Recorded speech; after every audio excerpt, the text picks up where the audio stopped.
Naantay namin yung nanay namin. Anong oras na, be? 10:48 na, wala pa rin. Yung nakisayaw sa ibang barangay.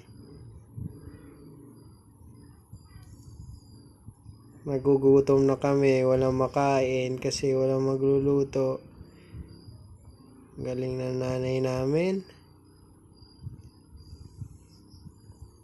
10:48 na, sabi 9 pa lang, uuwi na siya.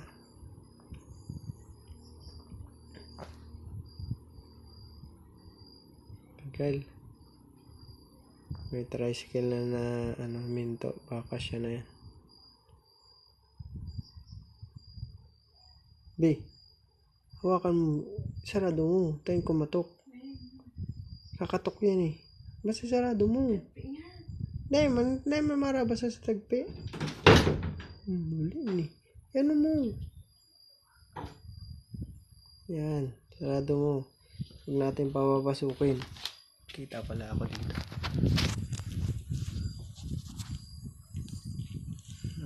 Gala-gala kang nanay ka ha. Pagalitan mo, be. Bakit ngayon ka lang? Ha?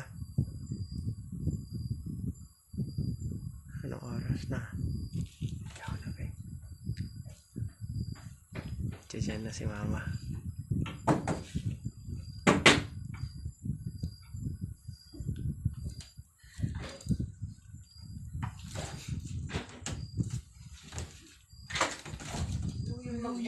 Bakit kayong kalanga?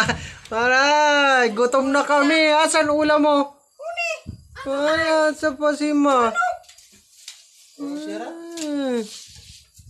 Alas 10 pala. Nagutom. Alas 10, alas 11 na ma. Huwag mo kami anin dyan ma. Anong oras na Rot? Tinan mo Rot. Alas 10 pala.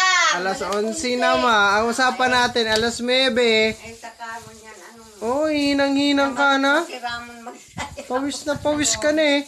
Una lang. Yaman niya. Dala ko ang kaldero. Gutom na yung mga anak mo. Ikaw nandun sa kabilang barangay. Ang oras, baka naman akit. Siya naman talaga pumahit. Unaw nga ako. Oo. Diba?